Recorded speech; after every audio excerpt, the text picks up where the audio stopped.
The Dallas Cowboys made two massive hires on Tuesday. We'll break them down on this episode of the Locked On Cowboys podcast.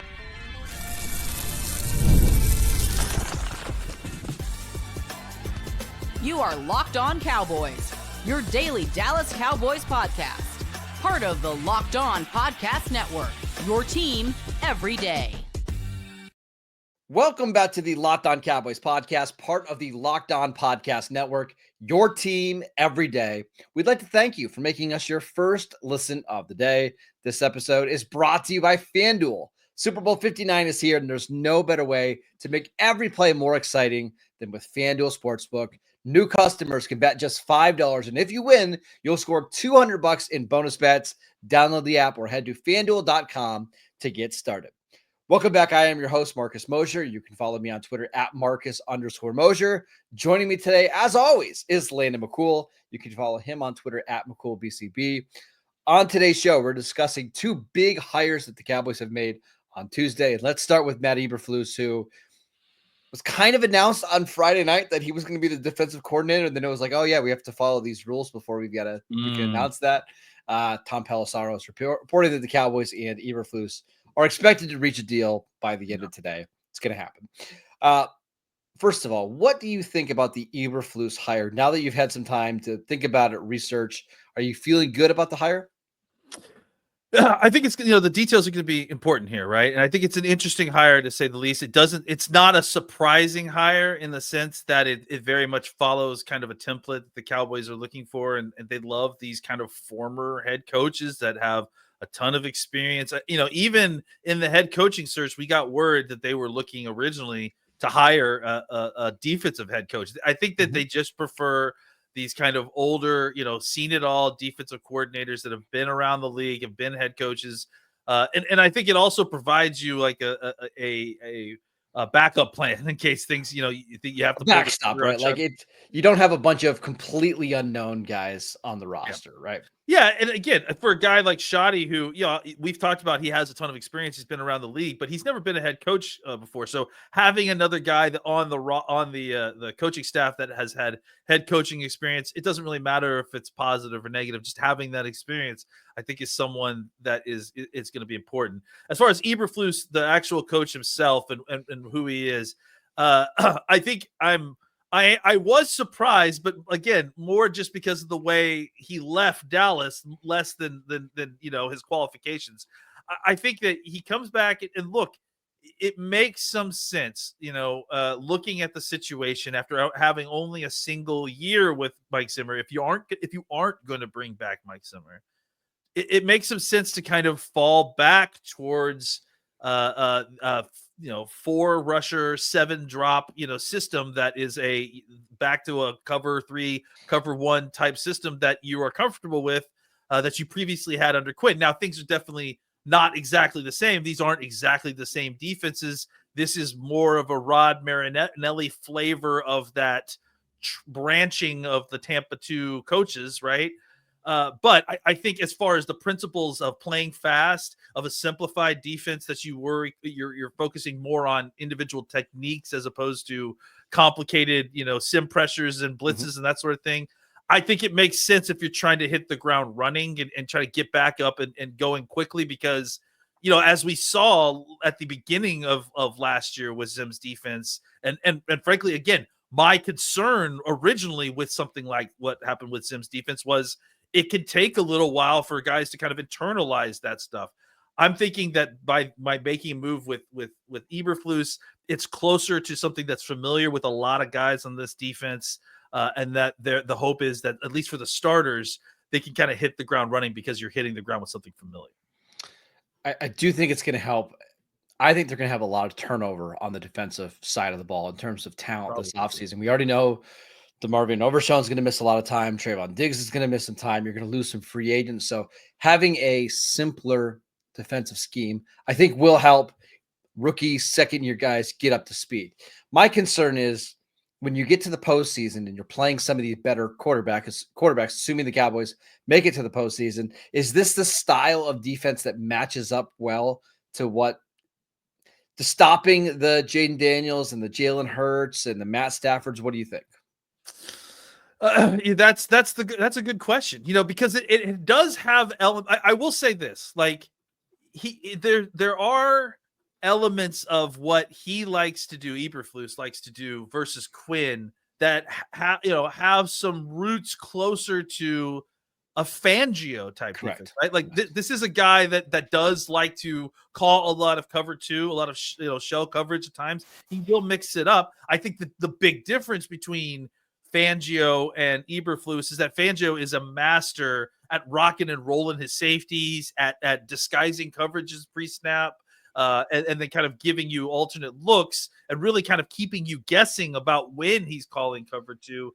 Whereas Eberflus hasn't necessarily been traditionally that guy. I mean, I think there's been a trend these last 3 years with Eberflus towards more modern defense, less an increase of pass blitzes, less run stunts.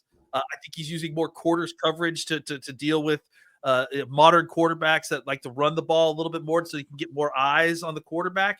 But the one area where I would say that he kind of still is lagging behind, it just based on numbers and tape breakdown that I've been able to do so far, is in sim pressures and in the kind of fooling the quarterback pre-snap that is obviously a main component of some of the top defenses in the NFL right now. I just wanted to share a note. I have a friend who his job is to scout the NFC North for a team. Here's what he said about Eberflus. He said he's a good defensive coordinator if he's not being asked to lead an entire locker room. It takes some away. And if you can continue to take some of his aggression from last year's defense in Chicago with more blitzes, I think he's going to be a very good addition for the Cowboys. Outstanding red zone defense, just a little conservative in between the 20s and late in games. That's where it reminds me a lot of Vic Fangio there. Like we see at the end of these game situations, like Fangio's defense you can move the ball up and down the field, but they almost always hold the red zone. Big emphasis on the linebackers and the secondary. And that's my question is like, what is that going to look like with the Cowboys in 2025? Because they've got so many injuries and free agents at those two spots. How quickly can he get those two units to play at an average level will probably determine their success next year. Absolutely. And I think, what are you going to get out of the defensive line? I mean, I think that's really the big question. You still have a weakness in the defensive interior, and that's got to be filled, especially now with this defense. I mean, look, again, a re-emphasis back on the three technique, and your starting three technique is a free agent. So they've got to figure that position out first and foremost. Which, by the way, do you think Osa is a good fit in this defense? Because I was looking back, like historically with Eberflus, and he's almost always had like these 6'6", 310-pound three techniques, like whether it was DeForest Buckner or Gervin Dexter with the Bears this year. Like, do we think a 6'1", 285-pound Osa Odighizuwa makes sense? I think it does, but I think it certainly can't be your only solution. And I don't think that you can put him out there on a, 65 snap basis, like Probably he not. needs to be heavily rotated. And look, I think no matter what scheme you're playing, I've said this for a while, no matter what scheme you're playing, and if you bring back Osa Odighizuwa, you still need a defensive tackle coming out of this draft. So they've got work to do in the defensive interior still. I still have a lot of faith in Mozzie Smith maybe taking a step, getting a full offseason to actually work out a little bit, despite going through now his third defensive coordinator in 3 years. But I still think you need more at the position, whether that's a free agent or draft pick, regardless. And I think that is something that, regardless of who the defensive coordinator was, you needed that, but especially since Eberflus put such an emphasis on interior pass rush, you're going to need more bodies there. So I'm giving this hire like a B, a solid B, because I'm not sure how many other options out there I would have liked more. I would have loved Mike Zimmer, but it's clear he doesn't want to return. So I think all things considered, this is a very good hire for the Cowboys. What do you think?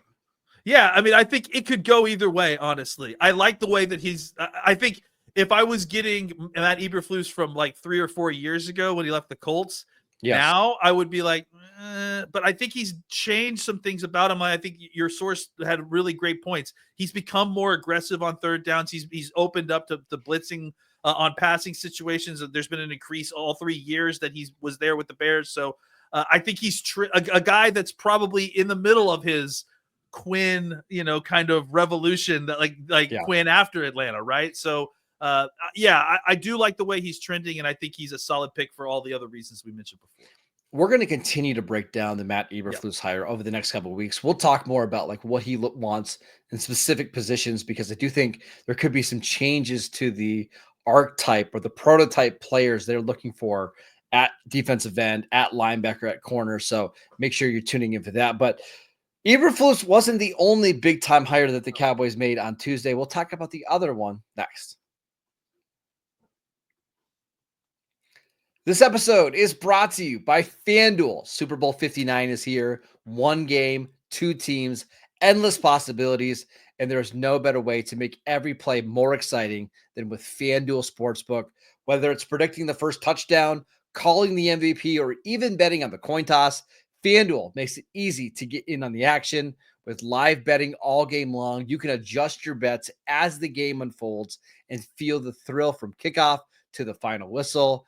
The live betting feature lets you stay involved no matter what happens on the field, and the app is super easy to navigate. Plus, knowing that you can place a $5 bet and potentially win $200 in bonus bets for the Super Bowl, that's just icing on the cake. I love betting on the Super Bowl. I love all the prop bets. Go check them out over the next couple of weeks. Download the app today or head to FanDuel.com to get started. Bet just $5, and if you win, you'll score $200 in bonus bets. That is FanDuel.com. Bet with FanDuel, the official partner of Super Bowl 59. Welcome back to the Locked On Cowboys podcast. We'd like to thank you for making us your first listen every single day.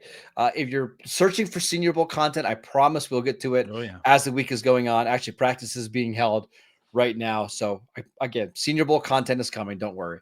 But we need to talk about Nick Sorensen, the Cowboys' new special teams coordinator. He was the defensive coordinator for the 49ers last year. So, pretty interesting transition, defensive coordinator to special teams coordinator. Fascinating hire, Landon. Yeah, he's an interesting guy. I mean, certainly, look, you said it yesterday. Defensive coordinator to special teams coordinators is an odd move. Only less odd than probably an offensive coordinator to special teams coordinator. But it makes some sense if you go back and kind of look at this guy's history, right? Like, this guy is a 10-year veteran of the NFL playing special teams. I mean, he's basically the CJ Goodwin of the Jacksonville Jaguars of the early or the mid 2000s, I would say. Just a special teams ace who kind of hung around the league for a long time doing that, and has kind of bounced back and forth. He actually got his start at Seattle as an assistant special teams coordinator and was there, from 2013 to 2015 in that role. When they were pretty decent at special teams during that. They were definitely very good as a team, pretty decent as a special teams unit. And then he actually ended up moving on to the defensive backfield coach as a kind of a defensive assistant, and was coaching the Legion of Boom during their heyday, which is crazy, right? Like, I mean, what a weird thing to have on your resume of your special teams coach, right? He ends up, kind of getting, becoming defensive pass game coordinator, ends up going to San Francisco. Actually, I think before that, he left Seattle, went to Jacksonville for 1 year, was with Brian Schottenheimer during the ill-fated Urban Meyer year at Jacksonville, right?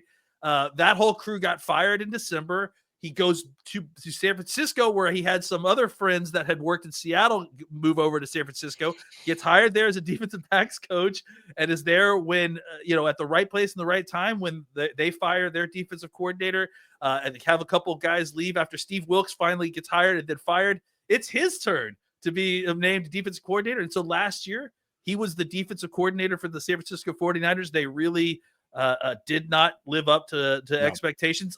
I mean, let's be fair. A lot of that is because of injury and loss of talent, especially in the interior. I think. Like 6 defensive tackles went on IR at one point during the season. Yeah. So that's and it's tough to coordinate that kind of defense, because I mean, I'm assuming, again, very similar type of defensive style, right? Like again, attacking 4, dropping 7 type of system. So ends up getting fired, and now has flopped back as a special teams coach. And, I think it's an interesting hire, to say the least. I mean, mostly because of the resume I just, recited to you, but also just because, you don't see a ton of special teams coaches that are making that initial transition back to special teams coordinator from defensive coordinator. And I think the thing that's obviously different here is that he's had experiences with special teams coordinator, not only as as an assistant, but as a head of special teams. He's obviously extremely well-versed in playing special teams, having done so for 10 plus years or whatever it was in the NFL. I think what's odd here is that he keeps kind of flopping back and forth a little bit.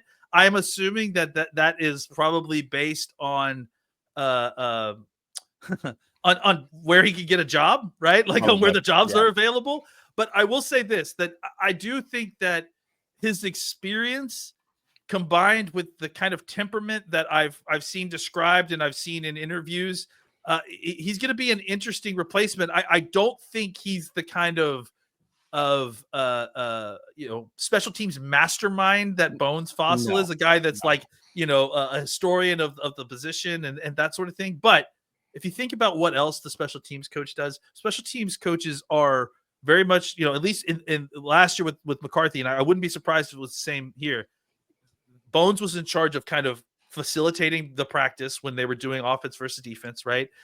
When they aren't doing when they break away from special teams and they aren't doing specific drills, he's often leading tackling drills and that sort of thing, which I think is a big part of this that gets forgotten, is how much tackling is done on special teams. So it's important to have a coach who understands defense to a certain degree, right?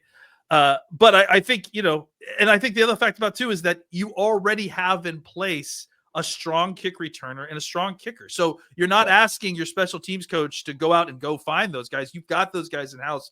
So because of that, I think this is an interesting pairing because it allows your special teams coach to kind of focus on the other aspects of special teams and allow his already in place specialist to kind of figure out their part a little bit.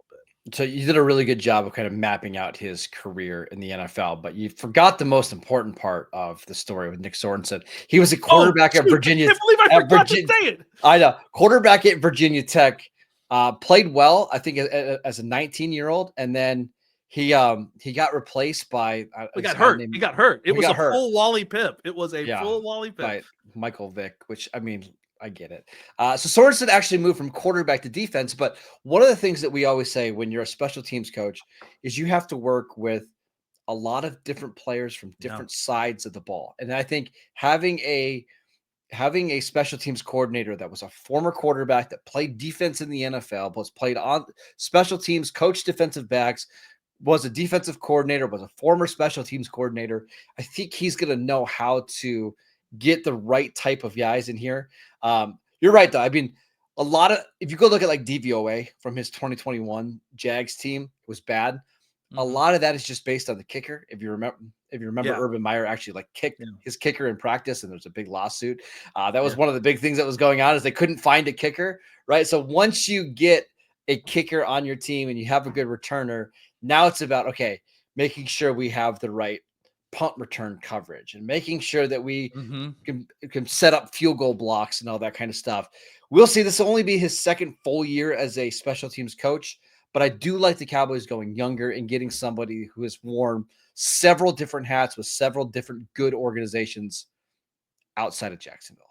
Yeah, well, I'll say this. I went back and looked because, I mean, again, I feel like, and you can't know everything about football, and obviously special teams is one of the area that's so specific that it's really difficult to kind of measure who's a good special teams coach. But Rick Gosselin every year releases a ranking of special teams units, and that year with Jacksonville, he ranked them 24th. So not great, obviously bottom half of the league, but not the worst in the league. And considering the fact that the kicker situation they had, and frankly, the head coaching situation they had, obviously we'll give him some leeway there. When he was with Seattle, they were usually somewhere between 8 and 15, so top half of the league.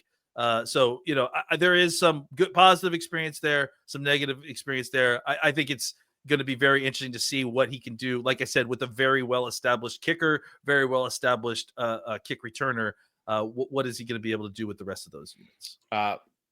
Talking to the same NFC North scout, I asked him about Bones Fassel. He said Bones is a great special teams coach, but he thought that the unit wasn't quite as good as what Bones' name is over the last couple of years. He said you have a great kicker and a great returner, but he thought some of the other units just didn't perform as well as we saw in other years, and that panned out. Like I don't think they blocked a field goal all year long. They had multiple mistakes, like the Ojawari play against the Bengals. Their coverage units were not nearly as good as they were the last couple of years. So I think Bones is still, obviously he's way more proven than what Sorensen is.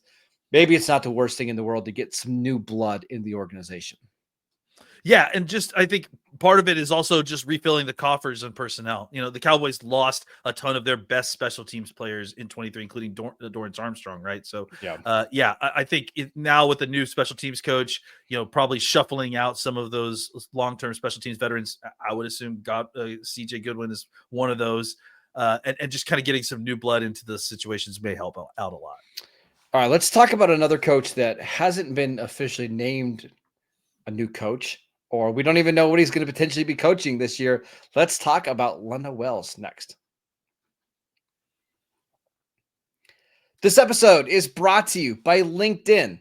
As a small business owner, you know that your work doesn't end when the clock hits 5. Your business is always on your mind, which means when it's time to hire, you need a partner that works just as hard as you do.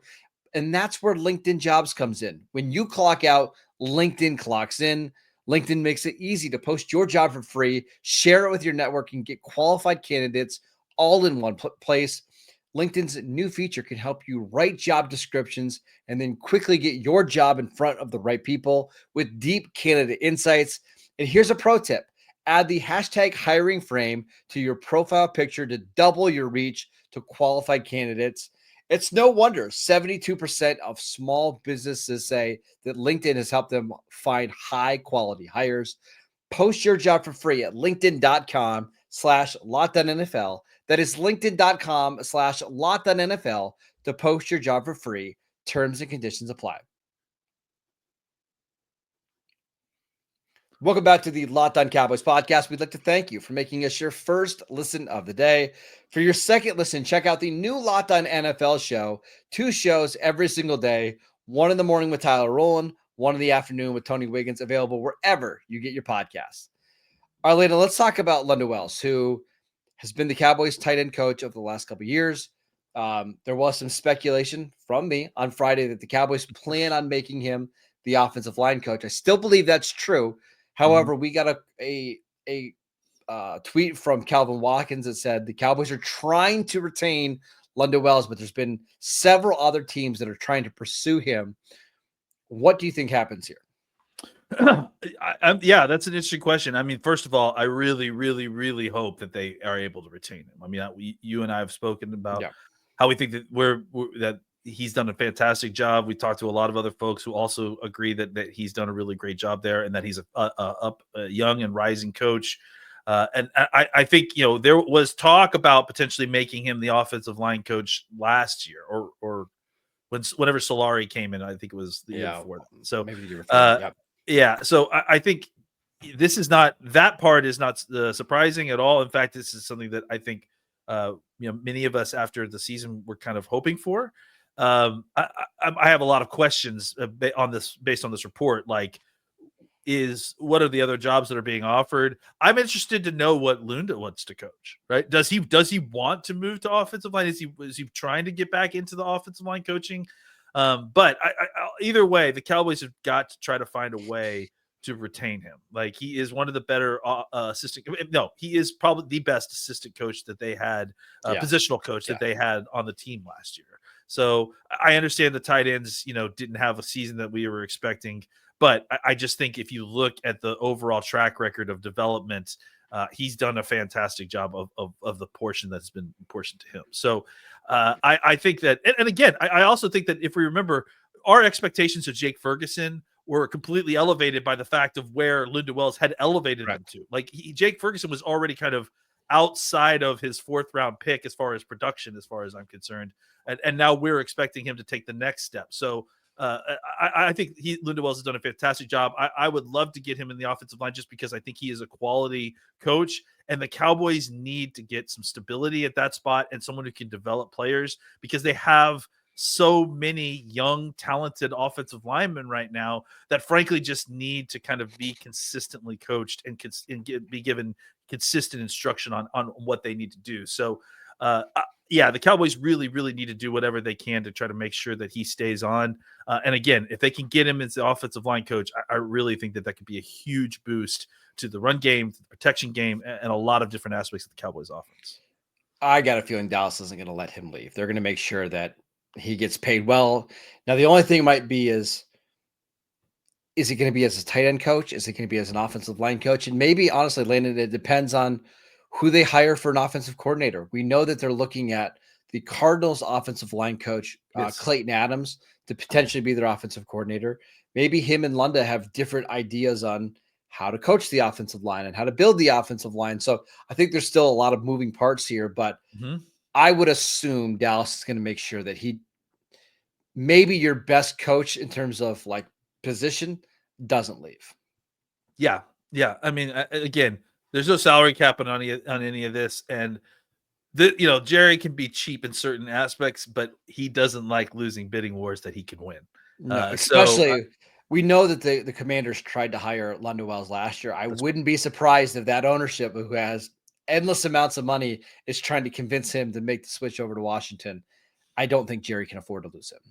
No, and hopefully that they solidify that today at some point, because again, outside of those initial spots, I mean, both it's twofer for me, right? Lunda Wells, I think, is the best positional coach the Cowboys can retain, and on top of that, I think offensive line is by far the most important positional coach that there is. So if you get him in that spot, man, you really are forming a nice little staff so far. It is interesting, really quickly, that Brian Schottenheimer's, at least we think, being allowed to hire his own staff, because Nick Sorensen isn't somebody who has ties with the Cowboys at all. Now, obviously, Matt Eberflus is, so I wonder how much Schotty, maybe that was one that the Cowboys said, hey, here's a list of guys that we like for DC. You pick out of these 4 names which one you like the best, right? But it is interesting that they are going outside of who they know to hire Nick Sorensen.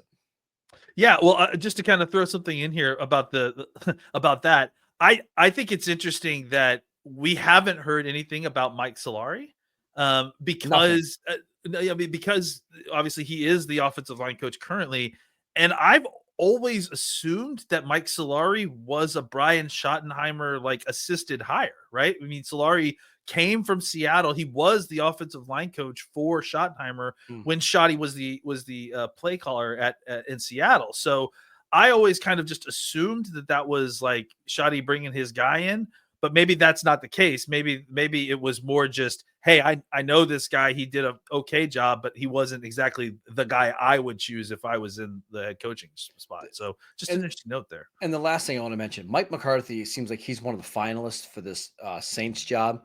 I wonder how many of these coaches that haven't necessarily signed new deals yet are waiting to see what happens with McCarthy, because I could see like maybe Solari just leaves Dallas and goes and be the offensive line coach with the Saints. Maybe Lunda Wells is somebody that could potentially follow McCarthy to New Orleans. So I wonder if that's causing some of the holdup here. That certainly could be. Like you said, there's lots of moving parts here, including, still not having an offensive coordinator, which could be very much having an effect on where these coaches want to go and what position they want to coach. All right, that is it for today's show. We want to thank you for making Locked On Cowboys your first listen every single day. Go check out the channel on YouTube. We are free and available on all platforms. Follow Landon on Twitter, X, whatever you call it, @McCoolBCB. I'm @Marcus_Mosier, and we will see you right back here tomorrow.